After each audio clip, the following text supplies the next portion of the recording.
capacity building funding. And that is what we're going to be talking about today. So I really like to start off by saying that community capacity building funding is very different from any funding that YCCO has provided before through our other kinds of grants or ad hoc support or partnerships, and is very specifically related to a new Medicaid benefit.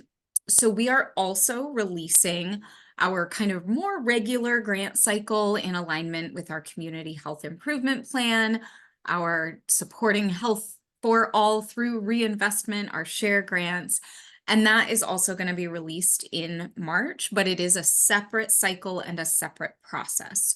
So I want to share that at the beginning, just so everybody is on the same page and has the resources they need to apply for the funding that best fits them. We'll also be having some webinars related to that other funding, so you have all kinds of resources available to you. All right. Health-related social needs, HRSN, is the acronym that we're learning today. And health-related social needs are a new benefit that is rolling out for Medicaid members in Oregon. So all coordinated care organizations in Oregon are needing to accommodate this new benefit. So if you work with other CCOs, you may be hearing this from them as well. It's applying across the board for specific members. So health-related social needs are really a progression of the way that Oregon structures Medicaid in the state. So previously, we have been granted a variety of waivers that really allow us to spend money in a different way and offer services in a way that kind of addresses some of those root cause needs of health issues and health concerns. And so in Oregon, this waiver has been used to provide something called flex funds, which I will talk about a little more later, and now is being kind of put more into formal practice through this health-related social needs benefit. So the goals of this overall waiver from the state include ensuring that people are keeping their coverage, improving outcomes by addressing those social needs, allowing flexible spending, and offering culturally and linguistically responsive systems. So that's really the big picture in the state. And then these funds will be applied specifically to each CCO. So for our CCO, Yamhill Community Care, we are a kind of grassroots, we are a nonprofit. We, until recently, only had about 30 staff members, most of them local, and we've recently kind of brought some business in-house and really expanded pretty significantly. But the majority of our staff are in Oregon and even in the local area, and are really invested in kind of not only the health of the community, but also really those root causes. So we are also the early learning hub, and we do a lot of coordinating care for young children and families. We also have a community prevention and wellness fund and committee that are really invested, again, in meeting those kind of upstream needs. So in a lot of ways, this health-related social needs benefit already fits in with the values that we have. And my name is Emily Johnson. I'm the Community Health Program Manager with YCCO, and I will be your main point of contact for kind of the beginning stages of this work. We've recently hired a specific health-related social needs specialist. Her name is Amber Kramer, and she will be the other kind of main contact for this work moving forward. All right, so let's dive right in. We currently offer a couple of different kinds of funding that can support different social needs. So the top two are the ones that are currently available. The first one is maybe the one you might be most familiar with. It's called Community Benefit Initiative Funding, or CBI, and those are our more typical grants. So it's not a benefit, it's not designed for individual Medicaid members, but it might be for a program to support cooking classes or a program to support sensory kits for kiddos, just looking at the people in attendance today. And so those sorts of things are often really projects. They're meant to improve the overall wellness of the community and do not have to be limited only to Medicaid members. The second type of this funding, which the umbrella for that is health-related services funding, is flexible spending. So flex spending is really based on individual needs. We have funded things like rent support or like air conditioners, but also things like flame-resistant pajamas and yoga balls, things that we know are addressing a core health need, but are not a covered benefit. This might also be things like durable medical equipment that isn't actually covered by Medicaid. Flex can really step in and broaden the scope of those funds. So those are the current kind of main sources of funding. We have other ad hoc and supportive funding as well. But the one that I'm talking about today is going to be health-related social needs. So while neither of those are benefits, they can be requested for an individual and granted.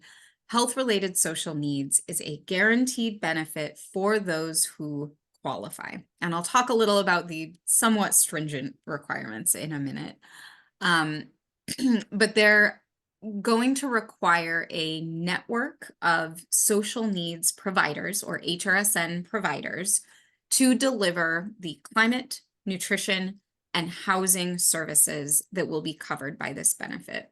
There could be many other things that we might cover, but starting for now, those are really the three categories that we're going to address with this benefit. Okay. So who qualifies? Right now, there are 6 categories. You might hear transition populations as a type of category. You may also hear social needs categories. Priority populations may come up, but these are really the six categories right now that will qualify. So youth with special health care needs, that's going to start a little later in the year. Those who will become eligible for both Medicare and OHP in the next 3 months or 9 months after they have qualified. Those who are currently homeless or at risk of losing housing. Those who have received care at a residential behavioral health facility, those who have recently been incarcerated, and anyone involved with child welfare during their lifetime. Okay, so if those are populations you work with, clients that you have, those are going to be the populations currently eligible for this benefit. So what are the other requirements? So there are 2 categories of requirement. One is going to be these social needs, these transition population categories. They must also simultaneously meet clinical requirements. I won't read through these all, and this isn't comprehensive. The clinical requirements will match with the specific benefit. So someone receiving an air conditioner might have different clinical requirements from someone receiving medically tailored meals. But I will point out that these requirements include both mental health, substance use, and physical health conditions to qualify you. It's a pretty broad scope.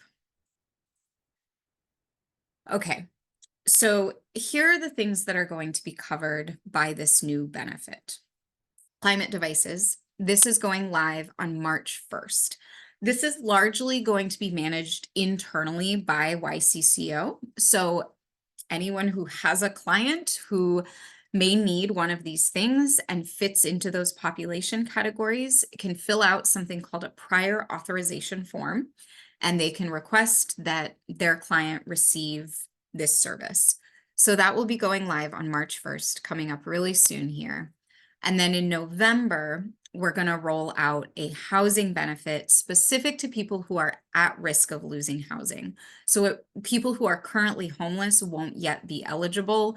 It is a much bigger lift to address some of those needs. And so we're starting small with people at risk of losing housing can receive these benefits.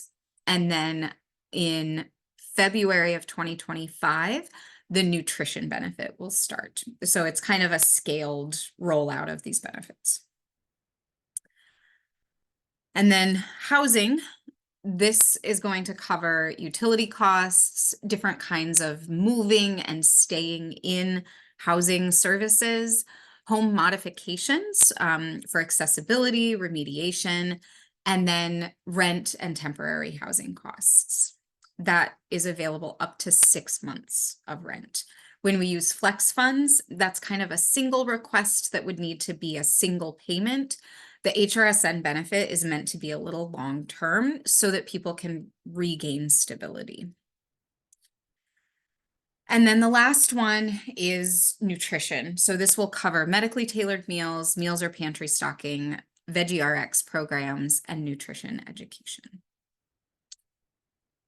Okay.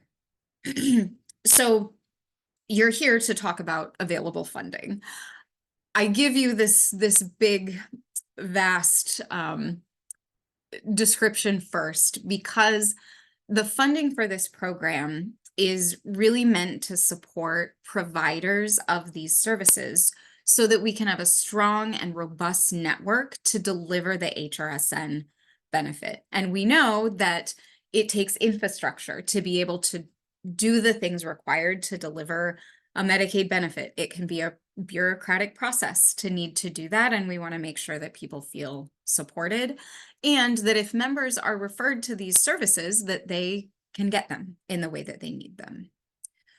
So the agencies that would be eligible to be providers of these services, there's a big list: nonprofits, community-based organizations, governmental agencies, all eligible.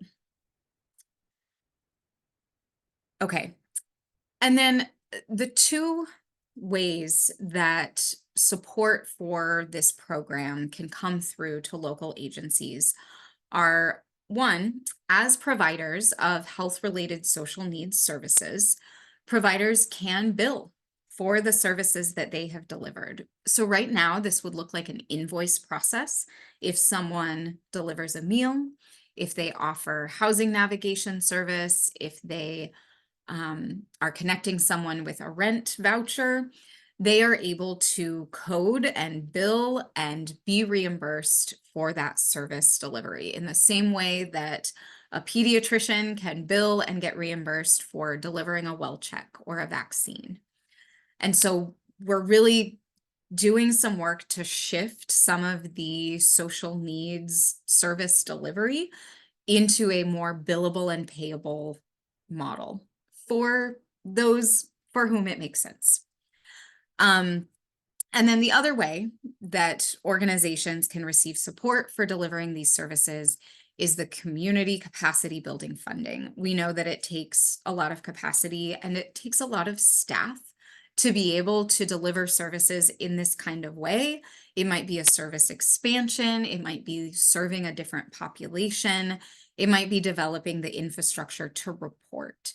And so YCCO has access to $1.3 million coming through OHA to support with the rollout of this program. None of it can go to us. It all has to go out into the community. So the timeline for this funding, the RFP is going to be released March 5th. Applications are due April 22nd.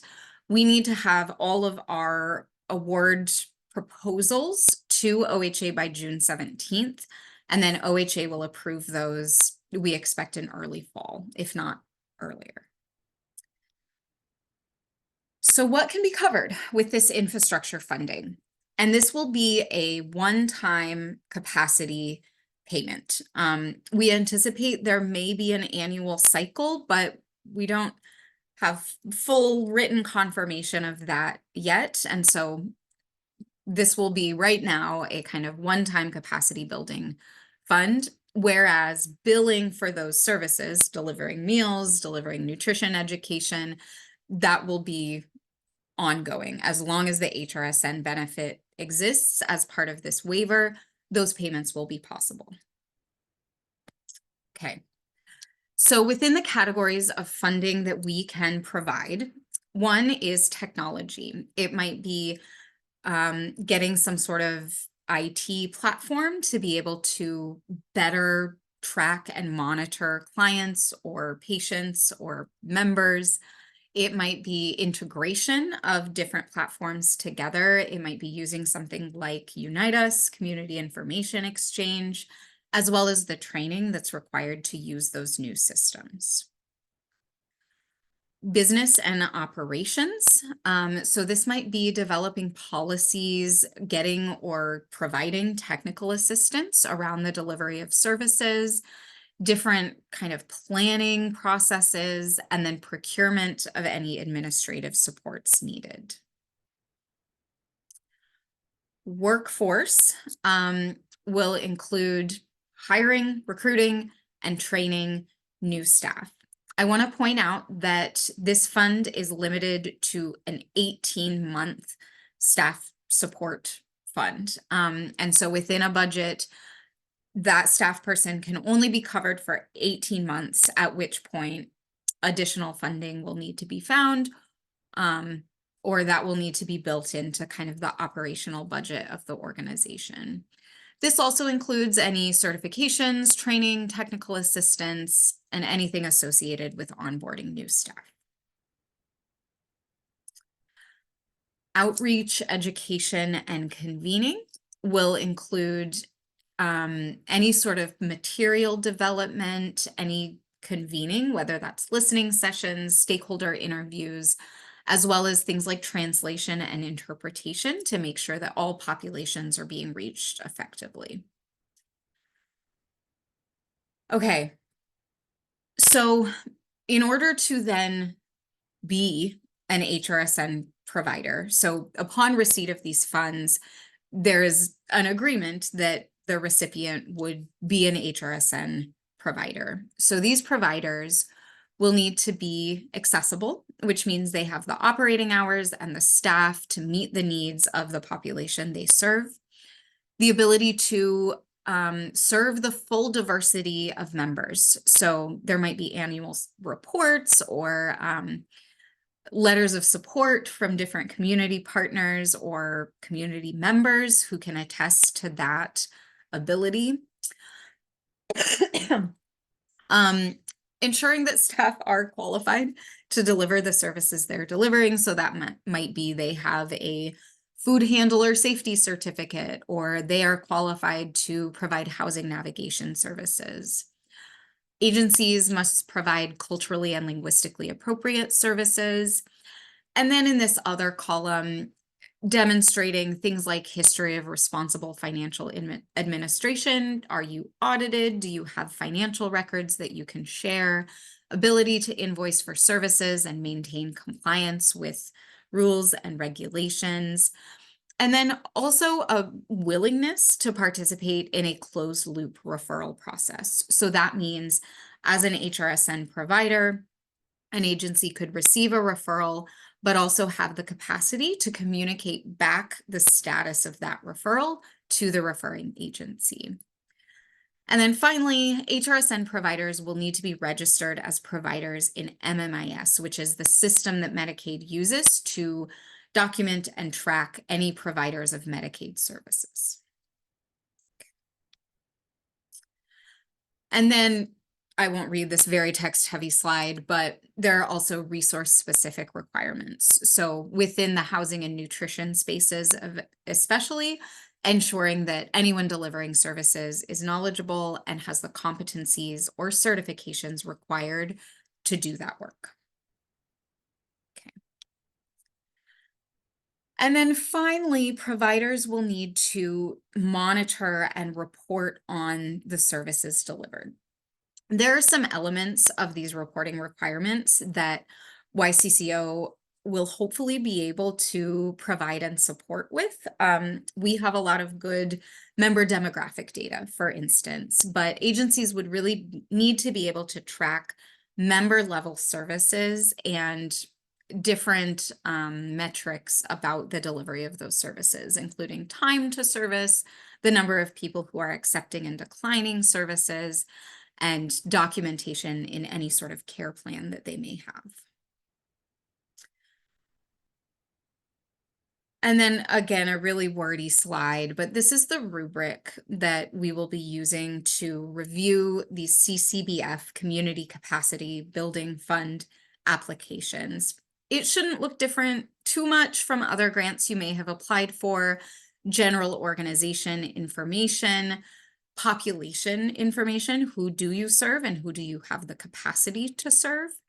And then experience. So what is an organization's ability to offer these very specific services to very specific populations? Again, I'll clarify the difference. This funding is available as grant funding and is separate from being a HRSN provider. So someone would not need to apply and be approved for CCBF funding to be contracted as an HRSN provider. If you apply and you aren't funded, or if you choose not to apply, you can still be part of the HRSN provider network and still be reimbursed for the delivery of those services.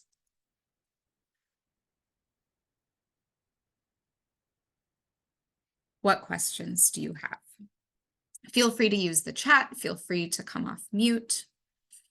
I will stop sharing my screen so we can all look at each other.